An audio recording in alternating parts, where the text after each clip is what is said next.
Hello everyone and welcome back to my YouTube channel investors theatre. तो जैसे कि आप लोगों ने थंबनेल पे देखा ही होगा कि आज हम लोग डिस्कस करने वाले हैं दो चीज़ें। एक क्रूड ऑयल की इन्वेंट्री कैसे हम लोग एनालिसिस करते हैं उसके बेसिस पे, ठीक है। एंड क्रूड ऑयल की जो रीडिंग, क्योंकि हर वेडनेसडे को आईएसटी के अकॉर्डिंग 8 PM के अराउंड इसकी इन्वेंट्री डेटा आता है वीकली वीकली बेसिस पे, जिसमें हम लोग फोरकास्टिंग बेसिस पे इसको जज करते हैं कि कम आई है या नहीं, ठीक है। एंड अगर ये सेम सप्लाई डिमांड जो कॉन्सेप्ट होता है हमारा, उसके बेसिस पे काम करते हैं इसके प्राइसेस। तो जैसे अगर जो इन्वेंट्री डेटा है कि सप्लाई ज़्यादा हो रही है, ठीक है, एंड डिमांड कम है, तो ऑब्वियसली बात है प्राइस डिक्रीज होंगे क्रूड ऑयल के, राइट, ठीक है। बिकॉज ये इन्वर्सली प्रोपोर्शनल होता है, जो इन्वेंट्री का डेटा होता है और जो क्रूड ऑयल के प्राइसेस होते हैं इन्वर्सली प्रोपोर्शनल है। अभी लाइव मार्केट चल रहा है, अगर आप देख रहे होगे तो क्रूड ऑयल में भी 5400 के अराउंड इसने एक बेस लिया, एंड वहां से अभी थोड़ी ऊपर की तरफ बाउंस बैक दिखा रहा है ये, ठीक है। तो और सेकंड चीज, जब कम आती है इन्वेंट्री, ठीक है, और डिमांड ज्यादा होती है तो प्राइस बढ़ेंगे, ठीक है। And first point and second point, जब इन्वेंट्री ज्यादा आएगी और डिमांड कम होगी तो सब प्राइसेस घटेंगे, ठीक है। ये हमारा सिंपल सा सप्लाई एंड डिमांड का कॉन्सेप्ट होता है इकोनॉमिक्स में, वही उसी बेसिस पे इसके प्राइस भी वर्क करते हैं। तो एक चीज हम लोग वो समझेंगे कि वो उसको हम लोग कैसे एनालाइज करेंगे, कहाँ पे हम लोग उसको देख सकते हैं, एंड उसके बेसिस पे प्राइसेस का क्या रिएक्शन होता है, ठीक है। सेकंड चीज, एक आईपीओ आने वाला है पटेल रिटेल, जिसका सेकंड डे है, राइट। तो अभी भी वो करंटली ओपनिंग है, तो उसका हम लोग एनालिसिस करेंगे कि उस पर प्राइस के लिए हमें लगाना चाहिए या नहीं लगाना चाहिए। तो हम ये दो चीजें समझेंगे, राइट। तो ये क्रूड ऑयल का चार्ट है सितंबर एक्सपायरी का। तो अभी आप लोग देख सकते हो कि कल इसने अराउंड 5400 के नीचे बीएस बनाया है, बट आज ये बाउंस बैक दिखा रहा है। इसका रीजन क्या है, ठीक है। अभी क्योंकि जो सीज, एक तो वो टॉक्स चल रही है between US Russia and Ukraine की, वो सीज फायर करवाना चाहता है ट्रम्प, एंड उसके बेसिस पे भी इसका इम्पैक्ट हो रहा है, ठीक है। थोड़ी पॉजिटिव न्यूज आ रही है बट अभी कोई कंक्लूजन नहीं आया है, बट थोड़ा सा बाउंस बैक दिखा रहा है। एंड अब हम आते हैं डायरेक्टली पॉइंट पे कि एक वेबसाइट है फॉरेस्ट फैक्ट्री, ठीक है। फॉरेक्स फैक्ट्री एक वेबसाइट है जिसपे हम लोग, ये रात को 8 बजे डेटा आता है क्रूड ऑयल इन्वेंट्री का, हर वेडनेसडे को वीकली, ठीक है। तो 8 PM पे हम लोग, एक इवेंट है, ये मेन इवेंट है क्रूड ऑयल इन्वेंट्री का। तो जो हमारी फोरकास्ट है यहाँ पे, अगर आप देख सकते हैं फोरकास्ट जो है, तो -0.8 M है, यानी कि मिलियन, ठीक है। तो और जो प्रीवियस थी वो है 3.0, राइट। तो हमारी जो फोरकास्ट है इतनी है, -0.8 मिलियन, ठीक है। अगर ये डेटा जो अब आता है ये इससे ज्यादा हो, मतलब कम होता है, ठीक है। जैसे मान लीजिए यहाँ पे पॉइंट माइनस में है, तो 0.10, -10 आ गया, ठीक है। तो वो कम हो गया, राइट। तो इन्वेंट्री जो सप्लाई है वो कम हो रही है, तो प्राइसेस बढ़ेंगे। तो और प्रीवियस से भी अभी जो है, जो फोरकास्ट है वो कम है। प्रीवियस कहते हैं 3.0 मिलियन सप्लाई जो थी, लेकिन अभी फोरकास्टेड कितनी है, -0.8 मिलियन, ठीक है। तो इसके बेसिस पे जो फोरकास्ट है, जो ऑयल का प्राइस है, वो थोड़ा बाउंस बैक दिखा रहा है कि जो सप्लाई है वो कम होने वाली है, राइट। अगर इससे और कम आ जाती है हमारी सप्लाई, जो आज रात 8 बजे इंडियन टाइम के अकॉर्डिंग इसका इन्वेंट्री का डेटा आएगा, तो इससे भी कम आती है तो प्राइस में बाउंस बैक और अच्छा देख सकते हैं, ठीक है। और अगर ज्यादा आती है तो ऑब्वियसली बात है, ये वो कंसोलिडेशन जोन में अभी टिल्ट रहेगा 5400 का बेस बना के। अगर इसके नीचे 5400 के नीचे भी जाता है तो थोड़ा और गिरावट आ सकती है प्राइसेस में, बट अभी ये ऊपर का ही बाउंस बैक शो कर रहा है, ठीक है। तो हम लोगों ने एक चीज समझी कि हम लोग क्रूड ऑयल इन्वेंट्री का डेटा कहाँ देख सकते हैं, उसको कैसे एनालाइज कर सकते हैं, सप्लाई डिमांड कॉन्सेप्ट के बेसिस पे हम इसको एनालाइज कर सकते हैं। अब जो हम लोग, एक ये ट्रेंड लाइन मैंने यहाँ पे ड्रॉ करी थी चार्ट पे, वापस हमने एक बार इस पे डिस्कस करते हैं कि इसका अभी ऊपर के टारगेट क्या हो सकते हैं। जो अगर इस ट्रेंड लाइन को हम लोग फॉलो करें तो इसने बाउंस बैक दिखाया है, तो अराउंड 5480 5470 के आसपास ये भी एक बार प्राइस जा सकता है यहाँ पे, ठीक है। अभी 5455 के आसपास चल रहा है, ठीक है। तो पहले इसको अगर ट्रेंड लाइन को ब्रेक करेगा तो हम लोग एक 5500 की तरफ एक बार मूव हो सकता है। जो रिवर्सल आएगा वो 5526 के बाद ही आएगा, ठीक है। 5526 के बाद इसमें एक रिवर्सल, या फिर 2630 के बाद जो ऊपर की साइड का अगर मूव आता है तो फिर हम एक रिवर्सल सिग्नल साइन देखेंगे क्रूड ऑयल के प्राइसेस में। अभी ये एक बाउंस बैक मान के चल रहे हैं, जस्ट बेस्ड ऑन दी ये जो टॉक्स चल रही है, जियो पॉलिटिकल टॉक्स, एंड जो इन्वेंट्री का डेटा आ रहा है उसके बेसिस पे। ठीक है, तो अगर किसी को यहाँ पे किसी ने लॉन्ग पोजीशन बनाई है अभी, अगर ऑप्शंस के थ्रू या फिर वैस crude oil directly crude oil के प्राइसेस में, तो आप एक 5400 का स्टॉप लॉस लेके इसमें रह सकते हो। और छोटे स्टॉप लॉस लेने हैं तो 5430, ये बहुत ही स्टॉप लॉस होगा, छोटा स्टॉप लॉस होगा, बट इसी के बेसिस पे आपको स्ट्रिक्ट स्टॉप लॉस रखने भी। लेकिन जो और थोड़ा अगर आपको नीचे तो बने रहना है ट्रेड में, तो 5400 के अराउंड आप इस पे स्टॉप लॉस एक रख सकते हो लॉन्ग पोजीशन के लिए। एक चीज और कि इकोनॉमिक, हम लोग क्रूड ऑयल के प्राइसेस किसके बेसिस पे वेरी करते हैं, राइट? ये तो हमारा आईएनआर में चल रहा है, राइट, बट इसको हम लोग डॉलर्स में या भी चलता है, राइट? तो क्रूड ऑयल का ये साइड है इकोनॉमिक्स ट्रेडिंग, ठीक है। तो इसके बेसिस पे यहाँ पे जो वेरिएशन रहता है क्रूड ऑयल के प्राइसेस का, और जो हमारे एमसीएक्स में रहता है उसमें 0.5 सेकंड 1 सेकंड माइक्रो सेकंड का थोड़ा डिफरेंट रहता है, ठीक है।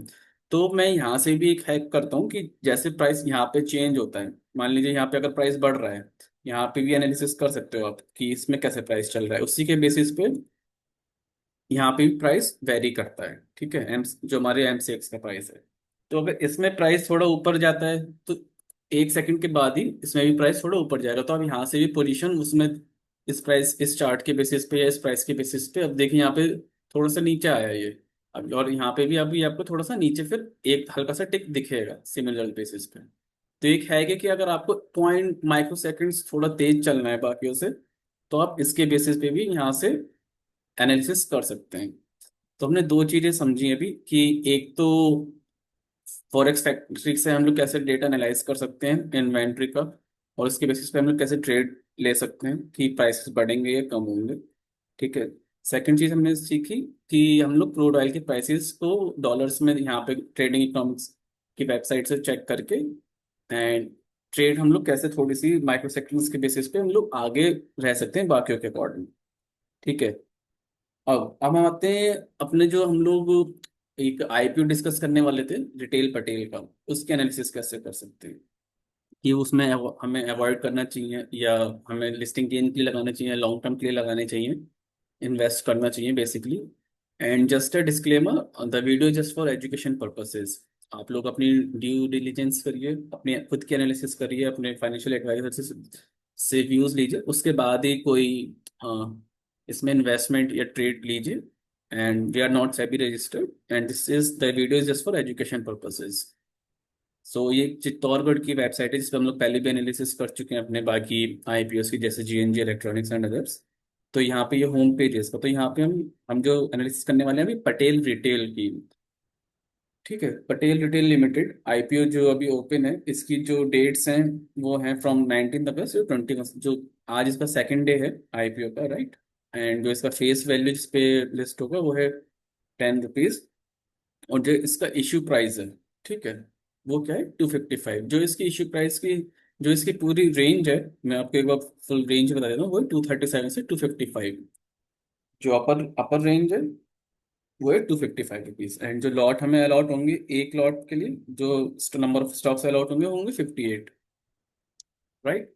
एंड जो इसका total number of issue size है वो है 242.76 करोड़ रुपीज, जिसमें फ्रेश इशू है 0.85 करोड़ शेयर्स एग्रीगेटिंग टू 217 के अराउंड जो है फ्रेश इशू है।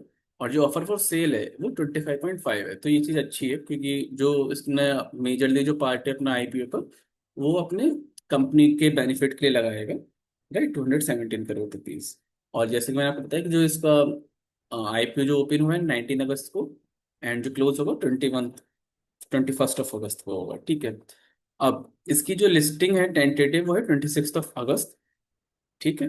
एंड नाउ अब इस पे आगे देखते हैं कि इसकी हमने लिस्टिंग बता, टेंटेटिव अलॉटमेंट जो है वो 22 अगस्त, इनिशिएशन ऑफ रिफंड्स जो है वो 25 अगस्त, एंड जो क्रेडिट होंगे शेयर्स वो भी 25 अगस्त को होंगे, एंड टेंटेटिव लिस्टिंग जो है 26 अगस्त को होगी, राइट। अब हम इसमें आगे देखते हैं, जो मैंने आपको पहले बताया कि एक रिटेल एक लॉट में 58 नंबर ऑफ शेयर्स होंगे। अब हम आते हैं इसके सीधे सीधे फाइनेंशियल्स पे। पहले एक बार ये देख लेते हैं कि कंपनी आखिर करती क्या है, ये भी थोड़ा सा मैं आपको। जो कंपनी फॉर्म हुई थी वो 2008 में हुई थी, ठीक है। एंड बेसिकली एक रिटेल सुपरमार्केट चेन है, ठीक है, जो कि टायर 3 सिटीज को कैटर करती है और सबर्बन जो एरियाज होते हैं उनको कैटर करती है।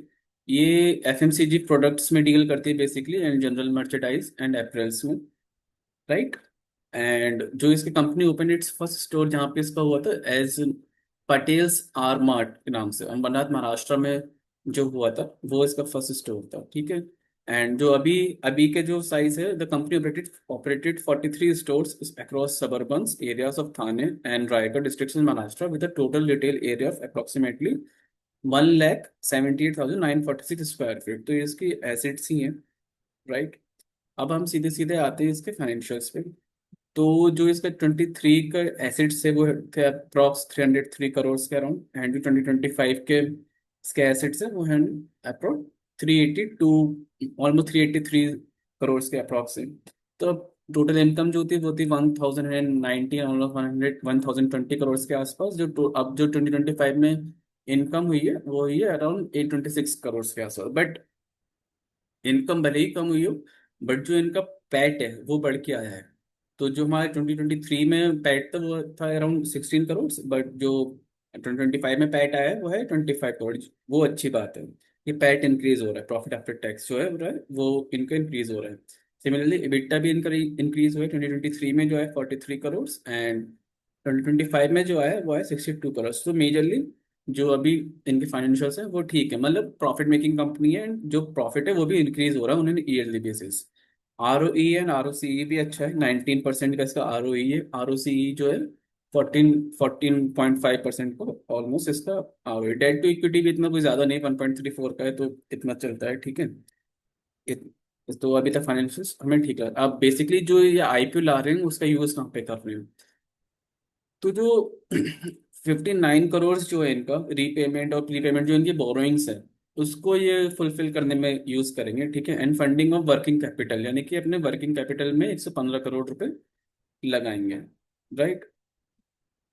अब अभी तक जो सब्सक्रिप्शन हुआ है वो हुआ है 12.68 टाइम्स, जो ये सब्सक्राइब हुआ है, ठीक है।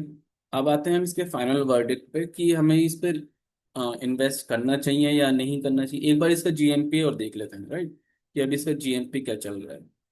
अगर हम यहीं से देखें तो इसका GMP पे हम क्लिक करते हैं, तो इसका GMP जो चल रहा है अराउंड, अभी जो लास्ट अपडेटेड GMP था वो 49 था, जो कि एक एस्टिमेटेड होता है। इट इज़ नॉट फिक्स्ड कि 49 रुपीज़ का ही इसमें GMP रहेगा, वो ऊपर नीचे हो जाता है ऑन द बेसिस ऑफ जितना भी सब्सक्राइब हुआ होता है IPO, ठीक है।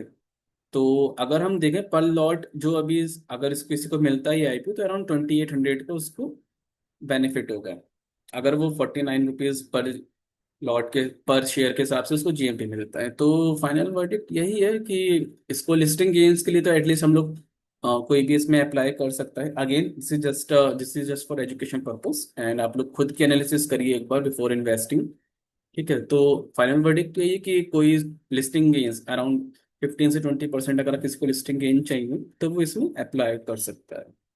सो होपफुली आपको ये वीडियो अच्छी लगी होगी। अगर आपने अभी तक सब्सक्राइब नहीं करा है चैनल को, तो please like share and subscribe, and thank you for watching.